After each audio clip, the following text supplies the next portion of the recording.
to look at Boston College quarterback depth chart. We're going to also talk about the new rule changes coming to college football. Could they happen? And Boston College basketball drops another game to end their regular season at home. All of this and more on today's Locked On Boston College. You are Locked On Boston College, your daily podcast on the Boston College Eagles, part of the Locked On Podcast Network, your team every day.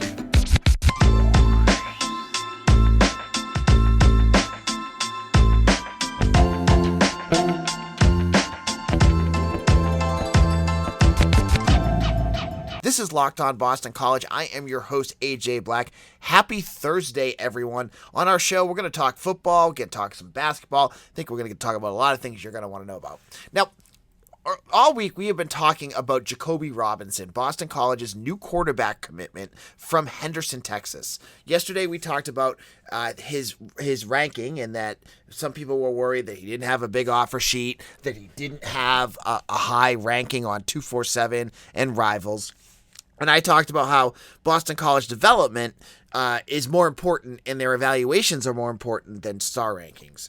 While both have an important impact on BC recruiting, they need to have a balance of both. Well, we got some answers today as 247 Sports gave their rankings for Jacoby Robinson and gave him a middle 3-star recruit ranking. So he's not like, if you look at 247, they grade on a scale of 1 to 100, right? And most non-ranked guys, they don't usually give a score to 2 stars are like 70 to 80, 3 stars are 80 to 90, and 4 is like 90 to 93, and 94 to 99 is 5 stars or something like that. It's pretty close to that, right? Well, Robinson's an 85, so he's not even a low 3-star. He's a middle 3-star. But I also saw that, people were still worried about him. He's now ranked the 40th quarterback in the country. Not bad. And as I said, if you trust BC's evaluation, that shouldn't matter to you. That's a good sign. That's positive, right? Because now that'll help in their rankings for team rankings for class of 2023, right? So we're looking at quarterbacks, and Boston College has had a huge turnaround in terms of the depth of their quarterback room since Jeff Hafley has taken over. Remember, when he came in, the quarterback room, Anthony Brown was the starter. He left. He had those 2 years in Oregon, and those were up and down years for Brown there. But Boston College had Djokovic come in. They had Dennis Grosel, and then it started with Matt Valachi and Sam Johnson with BC along with Matt McDonald. Now, almost all of those guys, other than Djokovic and Grosel, transferred out. Valachi is now at Albany. He's on his 3rd team. Sam Johnson is with Shippensburg State. Matt McDonald is with Bowling Green. So you're seeing all the guys that were BC guys go to other places. And they brought in some guys, and we saw the issue with it last year because Boston College didn't have polished guys behind Djokovic last year. They had Dennis Grosel, who we all saw struggle, and I'm not going to beat that dead horse to death again. But after that, it was nothing. You had Dalen Menard, who I have heard he's probably going to be the 4th quarterback on the roster. I'm still surprised he's on the roster, put it this way. I just assume, and it's not a knock on him. I'm just assuming that, he might see the writing on the wall and try to find another school, kind of what Valachi did. But, hey, power to him. Maybe he likes Boston College. So you have him. You have Matt Reeve, who is young. You have Emmett Moorhead, who are young. So you got some developmental guys. But now you brought in the Moorheads. You brought in the Reeves. They've had some time. Matt Reeves on his 3rd year with BC. So he's no longer a spring chicken. He's got some mileage under those legs, which is good. He's been in the system for a while. He can do that. You have Moorhead, who's now on his 2nd year. He's at practicing with the 2nd team, which is exactly what you want him to be doing. He's going to get those valuable reps. Then you bring in Peter Delaportis, a quarterback from New Jersey who's coming in this year. And everything I've heard about him is that he's got a lot of talent.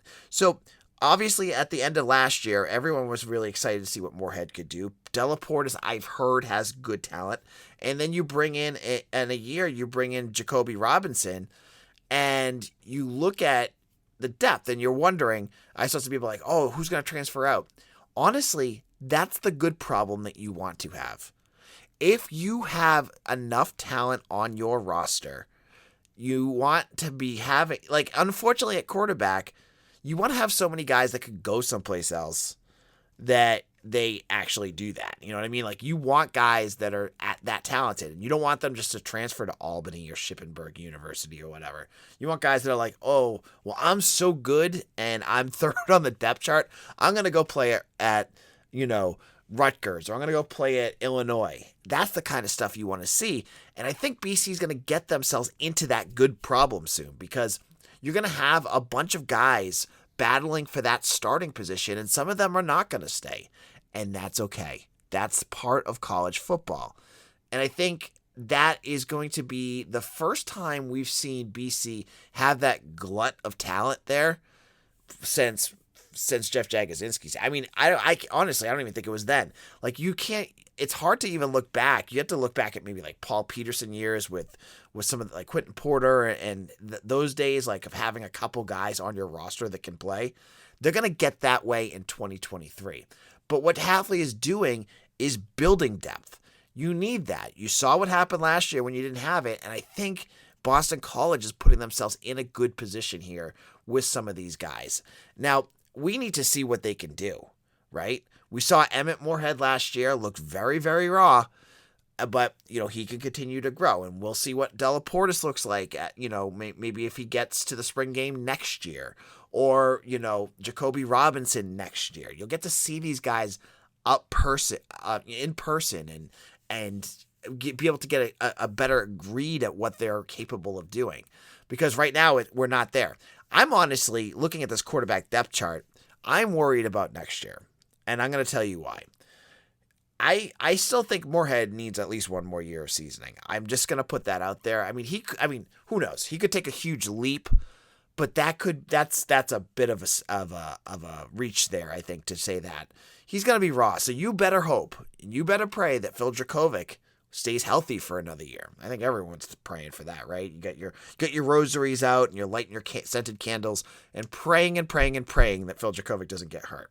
But just think of it next year. Once he leaves, there's going to be a very, very interesting battle for that starting position.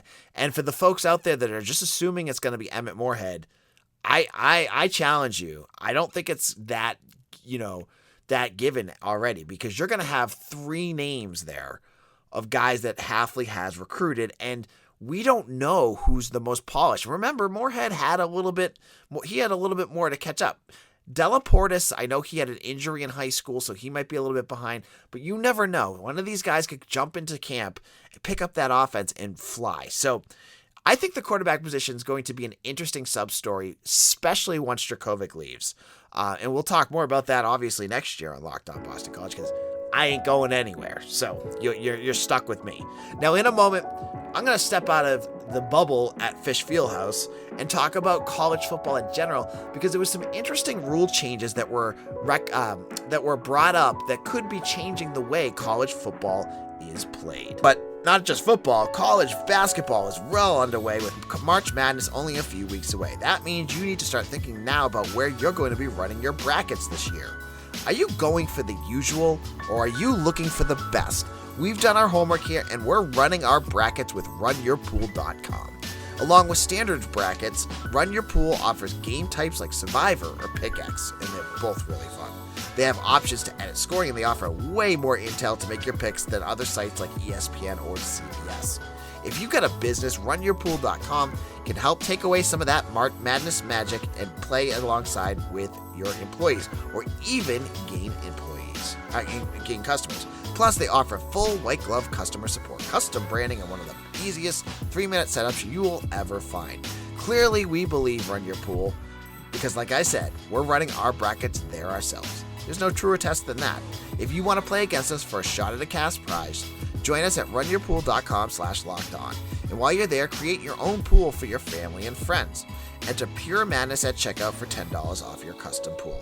All the rules and details will be available there. That's runyourpool.com/lockedon for your chance to win a cash prize.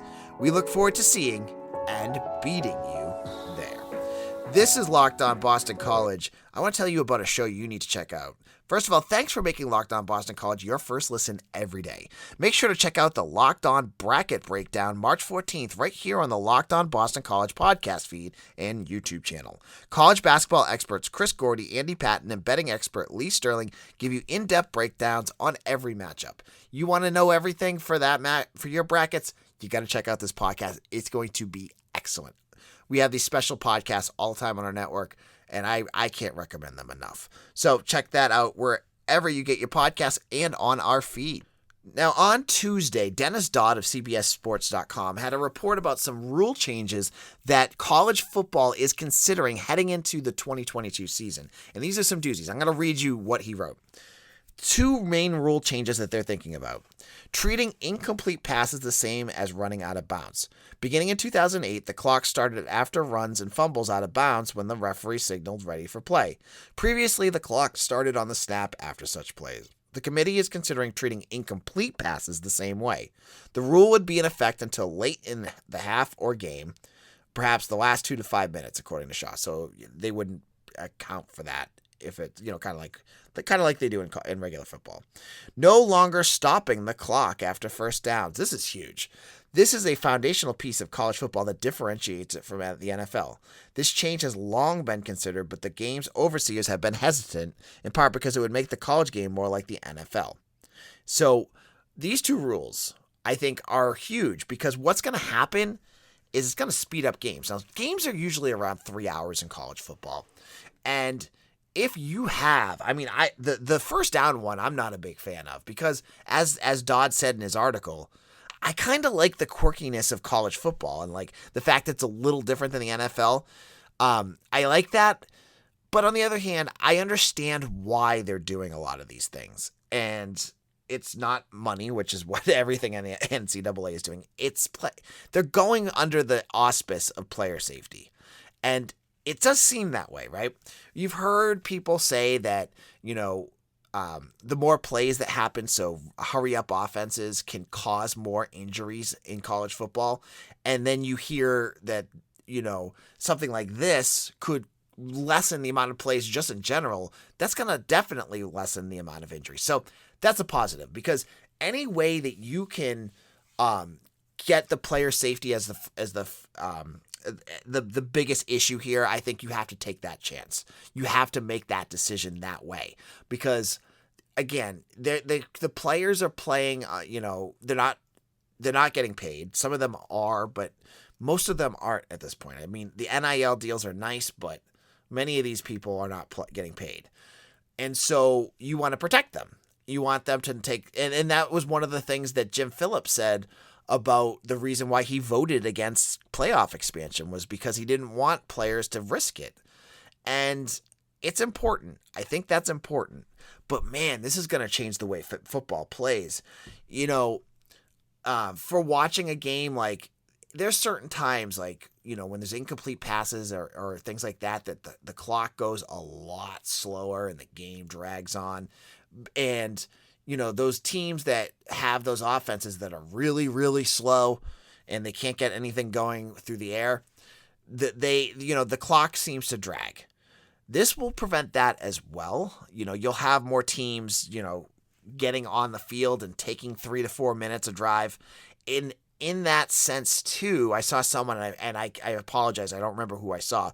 What this is going to do is also drive the disparity between scores down because the shorter the game, the less opportunity for teams to beat up on each other. So if you have one team that could trounce another team, but this new rule's in effect, it's going to drag them back more towards the mean because they're not going to have all that time to run up the score. So you'll see closer games. You'll see some of this as well. One of the other things that they were, the other part that they were mentioning was that the part about stopping after first downs. I love it. I love what they have right now. I really don't hope they change that. There's all these rules that considering in the NFL, and I think those are perfect. The one rule I want the NCAA to change right now is to please go back to the old college football overtime rule. The 2-point conversion trade-off was horrible. One of the worst games I saw last year was that Penn State, and I want to say it was Michigan or Northwestern. I forget. Northwestern, I think it was. And it went like 7 or 8 overtimes. But it wasn't like that was even good. It was like really, like, it was ineptitude by the goal line. It was just bad football. Go back to just trading off first downs. And then when you get, to the third or fourth or even the second, force them to go for 2-point conversions after they score. Get rid of the kicks if you want to, like, make it harder. Don't just go to 2-point conversions, because that was stupid. It was like, oh, we play all this football one way, and then we're going to completely change the rules of the game to such an extent that it isn't even recognizable. I thought that was so dumb. And I hope changing times to possibly reduce injuries is fine, but forget that for now. Go back and they should go back and watch those overtime games where that was happening and get rid of those rules, because it was stupid. Now, in a moment, we're going to switch it up and talk a little basketball, as BC basketball finished their home ACC schedule with a loss at Miami. We'll talk about what happened and give you some of our analysis of another tough night. Now, football might be over this season, but basketball is in full steam for both pro and college hoops. From all the latest odds, totals, player performance props to where the next coach is going to land, BetOnline.net is the #1 spot for all your sports betting needs. BetOnline remains the best spot for all your sports scores, podcasts, and news this season. And it's not just basketball. BetOnline.net is your source for hockey, boxing, and UFC information and all the odds that you want. Head to the website today or use your mobile device to learn more about the trends in action. Make sure to head on over to BetOnline, where the game starts. This is Locked On Boston College. AJ Black here. On Wednesday night, Boston College finished their home ACC schedule against Miami, a team that was 20-9. They were a 4-point. Boston College was only a 4-point underdog going into this game, and it was closer near the end than you would expect, given how some players were playing. But Miami was in control of this game from beginning to end, and the reason they controlled was kind of two-front. First of all, Boston College could not stop Miami's offense. They scored 81 points. They shot 56% from the field. You're not going to win many games when your opponents are shooting like that. They shot, again, 48% from 3-point range. And Isaiah Wong, who last year had a big game against BC, had 27 points and 7 rebounds, shooting 5 for 9 from 3-point range. So basically, here's how the game went. Miami jumped out to an early lead. Boston College kind of whittled it away for a little while. They hit some shots, but every single time it felt like momentum was going to go Boston College's way, Isaiah Wong would hit a shot, and then it would go right back to Miami. Now, Boston College was down by 16 at halftime. They were down 40-25, and a lot of that was because they couldn't stop anyone on defense. They were giving up way too many second chance points and points off turnovers. They got 21 points off turnovers in this game. But the other reason was BC's offense was putrid. And it all goes back to 3-point shooting. This team sometimes they can figure it out, and sometimes, as we've seen, they are the worst 3-point shooting team I've ever seen. And they were at that point that first half. They were shooting around 11% again from 3-point range. Now, they figured it out. They ended up shooting 35%. So that, to their credit, they got that offense going. But, man, it was tough. Now, Mekhi Ashton Langford was definitely the most valuable player on offense for this team. He had 17 points. Brevin Galloway also, to his credit, had a couple of big 3-pointers that really kept the team in the game. It was another tough loss. Miami was playing to get a double bye in the ACC tournament. They had a lot at stake in this game, because they were, right at the edge of that, and they got it. Now, Boston College, a couple weeks ago, I was hoping that they were going to be able to avoid Tuesday in Greensboro. They're not going to avoid Tuesday in Greensboro. We'll see how far they fall, but they have one more game left to play, and it's against Georgia Tech on Saturday. Georgia Tech just lost to Clemson on Wednesday night, and they're not a very good team this year. Now, Josh Pastner got himself a pass last year by winning the ACC, but he went, the Yellow Jackets are right back to being poor again. So, BC should have a chance. They've already beat them once. They're going to head to Atlanta to play that game. And they have a chance to grab that elusive 7th ACC win. Thank you all for listening. This is AJ Black. We'll be back again tomorrow to talk about everything BC football. We'll have some more spring football talk. I got some news and notes I want to get into and kind of talk about some of the things that have been coming out of practice so you know more about it. If you haven't done so already, go to YouTube. Listen to our show on YouTube. So many of you are already doing it, and it's helping it blow up. And YouTube is like the new big thing that we're trying to push here. And it's super simple. You can literally just hit play, and if you're listening on your phone or on your computer, and listen to our podcast, and it helps way more, as I said, than to iTunes or on Spotify. So try that out and hit the subscribe button. In any of you who have Gmail or any Google accounts, you're already subscribed. You already have an account. You just hit subscribe. It is completely free, and that those numbers that of new subscribers we get helps build our channel up and helps more people find us. So head on over to YouTube. We have the new episode up. I try to get it up around 8 to 9 o'clock every single day. I've been more diligent about that. You'll check it out there. You can talk to other listeners in the comments section. I think you'll like it. So go to youtube.com and look up Locked On Boston College and hit that subscribe button. I totally appreciate it. Thank you all for listening. We'll be back again tomorrow. You can follow me on Twitter at AJBlack_BC or the site at LockedOnBC. Take care, everyone, and we'll see you all again soon. Take care, everyone.